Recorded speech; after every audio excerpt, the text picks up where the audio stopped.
See? Oh, these pens are awesome. This is totally good. All right. I'm starting off this video apologizing that it's late.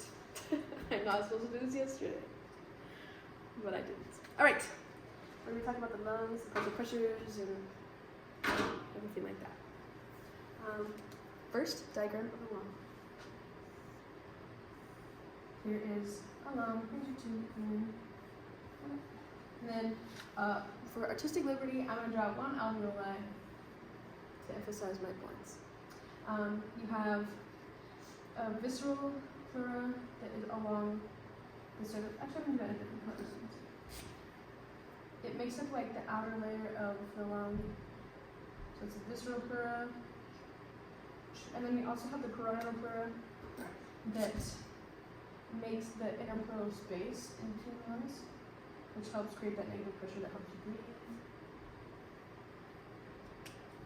So then in between these two layers, this is called, the interpleural space. So in between these two layers is full of serous fluid. So your diaphragm would be down here. So during inspiration, your diaphragm is going to contract, expand downwards, and then create a negative pressure, like a more increased negative pressure in this space. So usually this guy sits at like -4, and then as you inhale, it can go up to like -7, -8-ish. Yes, because Boyle's law tells us that the decreased pressure equals increased volume. And so when we decrease the pressure right here, we increase the volume, so the space available inside the pleural space, the pleural cavity, so then the lung can expand, and so the volume can increase. So this also has like elastins, and this guy is also filled with water molecules. All right, we also have something called Laplace's law. So Laplace's law is 2t over r. 2t doesn't ever really change, and so we really only focus on r. And so this kind of has to do with elastance and compliance. So when, the equation for elastance is the change in pressure over the change in volume. And then the equation for elastance, which is the opposite, the equation for compliance, which is the opposite of elastance, is going to be the opposite of the equation for elastance, obviously. So it's going to be the change in volume over the change in pressure. And so radius has to do, I'll draw like another smaller picture right here. So if we had two alveoli next to each other, and one was totally inflated and one was not as inflated, this guy has a smaller radius, so that makes this overall, this is equal to P, this overall number larger. So it has higher elastance. And then this guy, his radius is smaller, obviously, so that makes this guy, did I have that backwards? This is a smaller radius, so it makes this number bigger, yes, so more pressure. So if we have a larger radius, it makes pressure smaller, so this guy has higher compliance. So when air enters this alveoli, or alveolus, it's going to like fill up the smaller alveoli until they're equal, and then they'll expand together. That is due to something we call surfactant. So we have cells that are on the outside of our alveoli. They are called type 2 pneumocytes, and these guys secrete surfactant. So in, I think it's week like 30 to 32 during gestation, cortisol is released, and so then that tells the type 2 pneumocytes to start producing surfactant, and then that happens at week like 34 to 36 is when you release surfactant, because these water molecules are working to collapse the lung always, because they're attracted to one another, obviously. And so the surfactant helps dilute that water, and so it prevents your lungs from just like collapsing. So that's the importance of type 2 pneumocytes. Type 1 pneumocytes are just the simple squamous cells that are around your alveoli or alveolus. They are the ones that participate in the gas exchange. Anyway, so this is like the lung and the equations that go along with it. And then type 1 pneumocyte or type 2 pneumocytes. Yeah, perfect. All right, now time to draw a couple of graphs.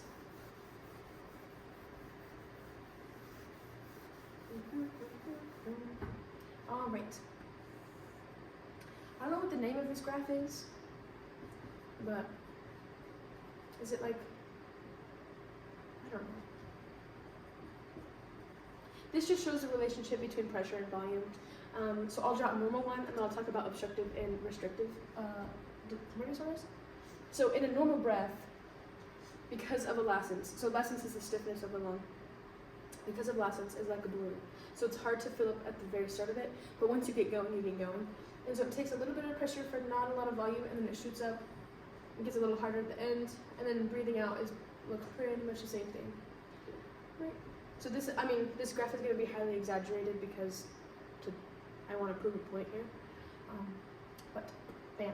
So in the inflection points on this graph, and so like here and here, this is called alveolar recruitment, and this is called alveolar de-recruitment because like as you go down, elasticity increases, and then as you go up, compliance increases. When we have obstructive pulmonary disorders, it is very difficult for people to breathe out. And so it takes not a lot of pressure to breathe in, so it kind of just shoots way up. But that takes a ton of pressure to move not a lot of volume. So it's a lot of working out. So then you start using your innermost intercostals, or intercostals instead of external. Am I saying that right? As well as what's the other muscle you use? Oh, your abdominal muscles to breathe out. So this is obstructive. It's hard to breathe out. We would call these guys the blue bloaters. And so, right? Oh man, I have to think about this. No. Yes. They would be the blue bloaters. Because these guys would be no. These guys would be the pink puffers. Yes, because they're using a lot of energy to breathe out. So it's very difficult. I'm sticking with that. Some examples of obstructive pulmonary disorders are COPD, asthma, emphysema, I believe is one. Yeah, so easy to get air in, difficult to get air out. The other one, however, is restrictive. And so this guy, it's easy to breathe in, but difficult to breathe out. No, hard to breathe in. Maybe I did that wrong. Easy to breathe in, hard to breathe out. Hard to breathe in, yes. So you're taking a lot of pressure for not a lot of volume change, but then it just it's super easy to breathe out. So this is called restrictive. And so these guys would be our blue bloaters because they're not as readily getting rid of their CO2, so it's building up. So it's difficult to breathe in. An example of a restrictive pulmonary disorder would be a pneumothorax, which is what I'm going to talk about next. So here's the graph for different disorders. I'm going to do the one again.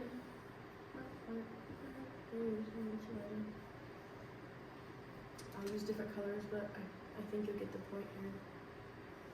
Here's your visceral pleura, and then I'm going to draw it bigger so I can change the picture over time. So your parietal pleura. And then, I don't have another color, so I'm just going to use green again. We have our ribs that line the parietal pleura, obviously.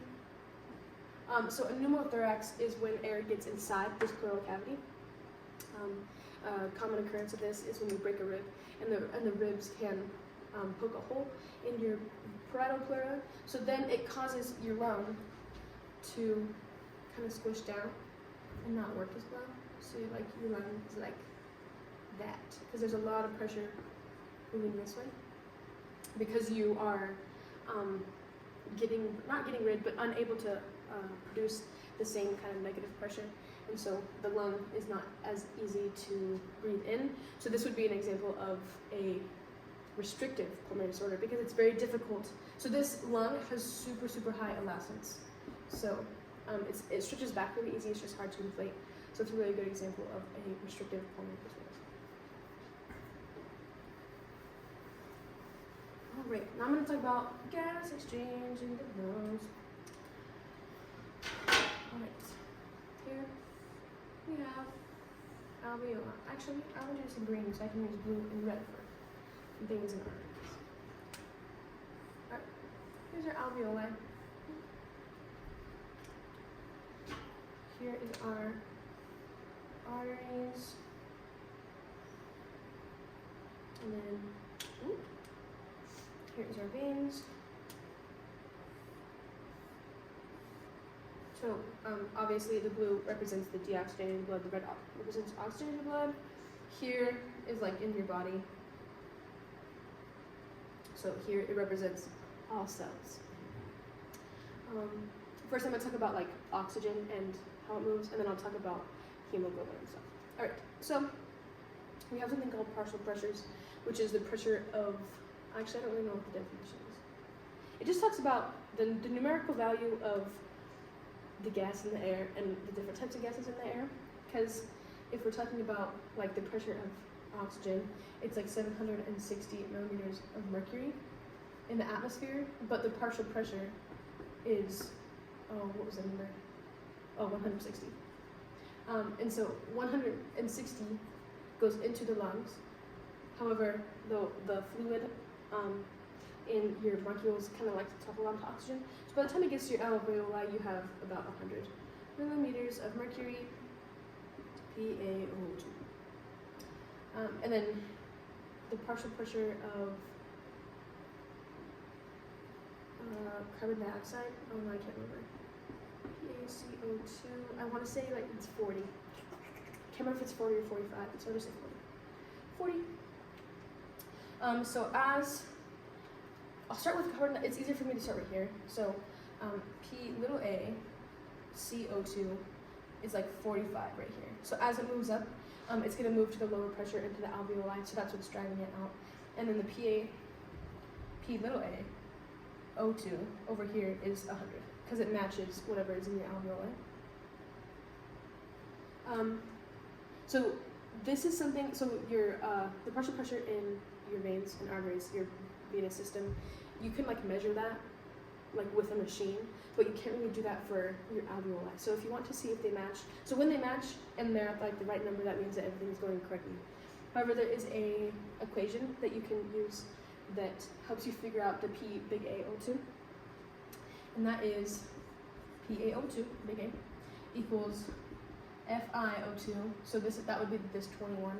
So it's like the percent of oxygen in that air. Times, I really hope you can see all this, but I'm gonna just describe what I'm saying in case we're not on camera anymore. Times atmospheric pressure minus the pressure of, so the humidity, basically, I think, in the air, so the pressure of water in the air, minus your PaCO2 divided by R. And so these values are pretty much constants. So this would be 0.21 times 760 minus 50 minus 40 over 0.85. And that equals about 100, like 98, well, 96 to like 104, I think, should be like your normal range. So a couple things that could change this is when you give someone supplemental oxygen, that can change this 0.21, and so you just replace that. If you're higher up in the atmosphere, the pressure is obviously going to be lower. If there's not as much water in the air, that can change. But a big one is if, I'm just going to use the example of being diabetic. So diabetic people obviously can't process glucose the same, so they end up processing fats, which creates a larger, you produce a lot more CO2, and so it makes R a higher number. And so you would just plan accordingly, and it would make it about 1 if someone was diabetic as opposed to 0.85. But if you were only processing down or breaking down glucose, then it would be more like 0.7. So I think I might have that switch. Yeah. So now I'm going to talk about hemoglobin. So hemoglobin, I'll draw 2 of them. So one in the alveoli and then one in the system. So this guy has. Well, I'll change it to. So you have hemoglobin, which I'll represent as HB. So this guy can hold on to 4 oxygen, and then it also can bind to CO2. And then also in his hemoglobin, I'm just going to put Ca, and that will represent the process of taking CO2 and water and making it bicarbonate and hydrogen. So that's what the Ca is going to represent. Ca, and then CO2. So you do have a little bit of water dissolved in your, or not water, you have a little bit of oxygen dissolved in your blood, but that only makes about 2% of the oxygen found in your blood. The rest is bounded to hemoglobin, and that's like 98%. So the reason you need such a large pressure difference between oxygen in your alveoli and oxygen in the blood as opposed to carbon dioxide is because the solubility of carbon dioxide, I actually don't know if I say higher or lower, but carbon dioxide more easily gets dissolved in your blood, and so you don't need as much as a pressure gradient. And so if we go down here, so there's more CO2 bound to hemoglobin.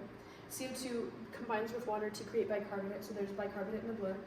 So that represents CO2 in the blood. And then we also just have dissolved CO2. So the dissolved CO2 makes up about 7%. The CO2 on your hemoglobin makes about 23%. And then the rest of it is obviously 70% is stored as bicarbonate in your blood. Yeah. So then, yeah, oxygen, I guess carbon dioxide comes off. It makes its pressure larger, it moves in. Oxygen moves this way, goes out. Oh, it's moving this way. Yeah. Oh, the partial pressure for P(a)O2 right here is about 40. Yeah, so it'll move up and move toward this pressure gradient, so back to 100, and then move out. Also the reason for this 60 and this 100 is that this is called anatomical dead space. So anatomical dead space. So I will show you an equation of why that's relevant. But that's just where gas exchange isn't happening just because of the structure of what the air is passing through. And so if we were talking about physiological dead space, it would be like damage to the alveoli, or there would be an increase in fluid buildup on the alveoli. So whatever makes the lung not able to participate in the gas exchange where it otherwise would, that is physiological dead space. But when we're talking about dead space, we usually just talk about anatomical. So it's just the bronchi, the bronchioles, like the primary, secondary, tertiary, and then the terminal branches. So once you get to the respiratory, I think once you get to the respiratory branches, and then definitely in the alveoli, that's not dead space anymore. And so to calculate these things numerically, we have tidal volume, which is how much air, like your quiet inspiration and expiration, multiplied by your breaths per minute, which equals your minute volume. But if you wanted to find your alveolar ventilation, which is how much fresh air is getting to your alveoli, you would do tidal volume minus dead space times your breaths per minute equals alveolar ventilation. And so if you're only given like alveolar ventilation and minute volume and stuff like that, you would do minute volume, I believe it's minus alveolar ventilation divided by breaths per minute, and then that would give you how much dead space you have. Yep. We also have something called QT ratios. Oops. So, no, VQ, wow, VQ ratios. So V over Q. V is alveolar ventilation, which is what I talked about just this past second. And then this is lung perfusion. So how much blood is getting to your alveoli and ready to participate in the gas exchange. If you have a high VQ, we call this an increase in dead space. And then if you have a low VQ, we call this shunting or a shunt. So that's a VQ ratio. I'm trying to think, I feel like there's one more thing and I can't remember, but there you go, that's all about the lungs, and yeah, the end.